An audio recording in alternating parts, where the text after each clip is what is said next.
தற்போது கிடைத்துள்ள அண்மை செய்தியை பார்க்கலாம்.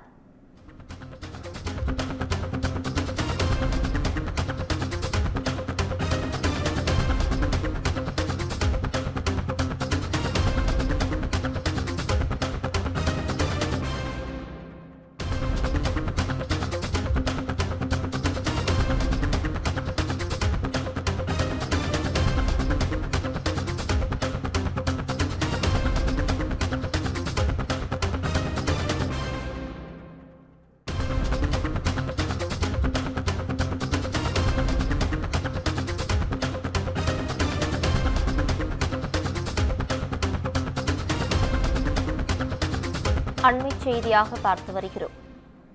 கிட்னி விற்பனை செய்யப்பட்ட விவகாரம் தொடர்பாக உடனடியாக வழக்கு பதிவு செய்ய உயர்நீதிமன்ற மதுரை அமர்வு உத்தரவு பிறப்பித்துள்ளது. ஐபிஎஸ் அலுவலர் தலைமையில் சிறப்பு விசாரணை குழுவை அமைப்பது தொடர்பாக டிஜிபியிடம் விளக்கம் பெற்று தெரிவிக்கவும் உத்தரவு பிறப்பிக்கப்பட்டுள்ளது.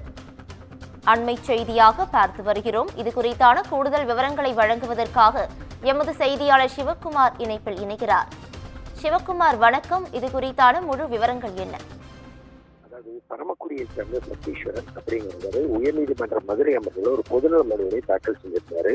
அதுல தமிழ்நாட்டில் உள்ள நாமக்கல் மாவட்டத்துல வெளிச்சத்துக்கு வந்துள்ள சட்டவிரோத சிறுநீரக விற்பனை மோசடி மிகவும் தீவிரமானதும், பள்ளிப்பாளையத்தில் உள்ள விசைத்தறி தொழிலாளர்கள் மற்றும் சாய ஆலைகளில் வேலை செய்யும் ஏழை தொழிலாளர்களை தரகர்கள், மருத்துவ வல்லுநர்கள் மற்றும் மருத்துவமனை அதிகாரிகள் நன்கு ஒருங்கிணைக்கப்பட்ட வலையமைப்பால் சுரண்டப்பட்டு சிறுநீரக தானம் செய்பவர்களாக சட்டவிரோதமாக பயன்படுத்தியிருக்காங்க. இன்னும் இடைத்தரகர்கள் அதே மாதிரி சிறுநீரகத்துக்கு 5 முதல் 10 லட்சம் வரை வழங்கி அவர்களை ஒப்புக்கொள்ள வச்சிருக்கிறாங்க. இது 1994ஆம் ஆண்டு மனித உரிமைகள் மற்றும் சிசுக்கள் மாற்று அறுவை சிகிச்சை சட்டத்துக்கு எதிரானதுன்னு குறிப்பிட்டவர். ஆனால் தமிழக அரசு இந்த விவகாரத்துல இதுவரை உரிய நடவடிக்கை எடுக்கலன்னும், இந்த விவகாரத்துல அரசியல் கட்சியினரோட தொடர்பு உள்ளதால இந்த வழக்கு மாநில காவல்துறை விசாரணை செய்த விசாரணை நேர்மையாக இருக்காது. எனவே இந்த வழக்கை சிபிஐக்கு மாற்றி உத்தரவிடணும் அப்படின்னு சொல்லி கூறியிருந்தாரு. இந்த வழக்கானது இன்னைக்கு நீதிபதிகள் எஸ்.எம். சுப்பிரமணியம், அருண்முருகன் அமர்வு விசாரணைக்கு வந்தாரு.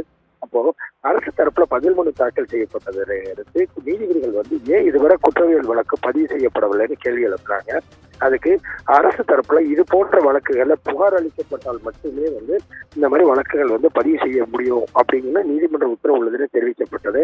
அதுக்கு நீதிபதிகள் இந்த வழக்குல பொதுமக்கள் பாதிக்கப்பட்டிருக்காங்க, அது தெரிய வந்த பின்னராவது வழக்கு பதிவு செய்யப்பட்டிருக்க வேண்டும்னு, வழக்கு பதிவு செய்வதில் உரிய வழிகாட்டுதல் பிறப்பிக்கப்பட வேண்டும்னு குறிப்பிட்டாங்க. தொடர்ந்து பள்ளிப்பாளையம் கிட்னி விற்பனை, அதாவது பள்ளிப்பாளையம் பகுதியில் கிட்னி விற்பனை செய்யப்பட்ட விவகாரம் தொடர்பாக உடனடியாக வழக்கு பதிவு செய்ய உத்தரவிட்டிருக்கிறாங்க. தொடர்ந்து ஐபிஎஸ் ஆபீசர் தலைமையில சிறப்பு விசாரணை குழு அமைப்பது தொடர்பாக டிஜிபியிடம் விளக்கம் கேட்டு நீதிமன்றத்தில் தெரிவித்து உத்தரவிட்டு வழக்கு பிற்பகல் 3 மணிக்கு ஒத்தி வச்சிருக்கிறாங்க. கூடுதல் விவரங்களுக்கு நன்றி சிவக்குமார்.